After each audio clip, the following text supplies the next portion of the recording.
Шығыс пен батысты байланыстырған 130-дан астам этнос пен мәдениетті тоғыстырған Uniway жобасына қош келдіңіздер. Сіздермен тізгінде мен, Дильназ Нүсіпжан.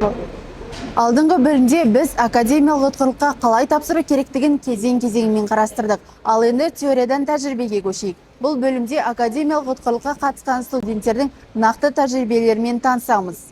Олар шетелде оқу барысында қандай әсер алғанын, қандай қиындықтарға тап болғанын және бұл тәжірибенің өмірлеріне қалай әсер еткенін бірге көрейік. Сәлем, Сұлтан. Турциядағы өмірің қалай? Әрине, Түркияға алғашқы рет барған кезде менде қорқыныштар болды, көптеген.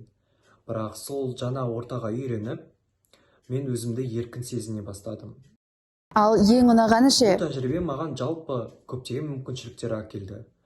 Мысалы, мен жаңа адамдармен таныстым басқа елдерден, олар мәдениеттерімен, және өзіме деген ең басты сенімділігім, және өзімнің ағылшыныма, олар айтарлықтай артты. Академиялық ұтқырлыққа барудан қорқатын студенттерге не кеңес бересің? Менің ойымша, академиялық ұтқырлық ол әр студент баруы тиіс деген үлкен мүмкіншілік деп ойлаймын. Кейде бір семестр адамның бүкіл көзқарасын өзгертуі мүмкін. Жаңа ел, жаңа адамдар, мүлде басқа өмір ырғағы. Мұның бәрі студентке ерекше әсер қалдырады. Академиялық ұтқырлық та дәл сондай тәжірибе. Енді осы мүмкіндікті Польшада пайдаланып көрген студенттің әсерін тыңдап көрейік. Бұл бағдарлама мен үшін тұлғалық өсуіме өте үлкен әсер етті. Ең біріншіден, ол әрине тілдік дағдыларымды жетілдірдім. Басқа ортада ағылшын тілінде оқығандықтан, бұл менің өз ағылшын деңгейімді көтеруге өте үлкен көмектесті. Екіншіден, ол нетворкинг. Бағдарлама кезінде әлемнің әртүрлі елдерінен достар таптым, және де командада жұмыс істеу, мәдениетаралық қарым-қатынас орнату дағдыларымды да жетілдірдім. Осы сәтке дейін сіздер академиялық ұтқырлыққа қатысқан студенттердің нақты тәжірибелерімен таныстыңыздар. Көргендеріңіздей әрбір кейс өзіндік ерекшелігі бар жеке оқиға. Енді осы тәжірибелерге сүйене отырып, академиялық ұтқырлықтың негізгі артықшылықтары мен ықтимал қиындықтарына тоқталайық. Біріншіден, бұл мүлде жаңа орта, студент басқа елдің мәдениетімен танысып, жаңа білім беру жүйесіне бейімделеді. Екіншіден, шетелде өмір сүру тәжірибесі, студент өз бетінше өмір сүруді үйренеді. Үшіншіден, жеке даму, жаңа жағдайлар мен өзгерістер адамның жеке дамуы мен өзіне деген сенімділігін арттыруға көмектеседі. Қазіргі таңда мен академиялық ұтқырлық бойынша Түркия елінде Трабзон қаласында білім алып жатырмын. Мен мамандығым өзі ақпараттық технологиялармен байланысты болғандықтан, осы Түркия еліндегі университет маған көптеген мүмкіндіктер берді. Мысалы, мен әртүрлі лабораториялық жұмыстар жасадым, хакатондарға қатыстым, және де хакатондарға қатысудың арқасында ақшалай және жүлделі сыйлықтарға ие болдым.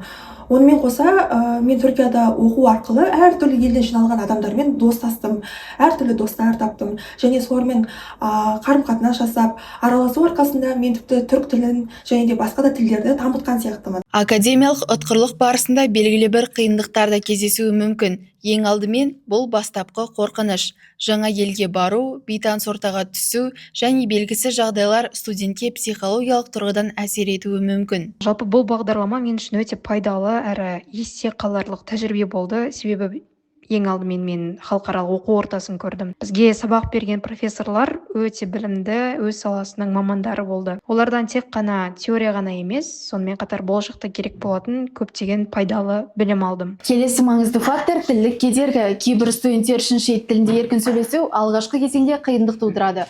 Бұл оқу процесінде де күнделікті қарым-қатынаста да байқалуы мүмкін. Сонымен қатар бейімделу кезеңі де уақытты талап етеді. Жаңа ортаға, жаңа мәдениетке және жаңа өмір салтына үйрену бірден бола қоймайды.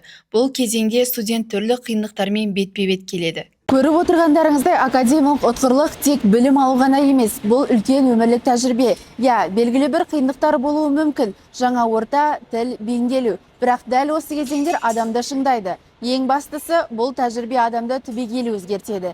Сен тек жаңа білім алып қана қоймай, өзіңді басқа қырынан танып, жаңа деңгейге көтеріле бастайсың.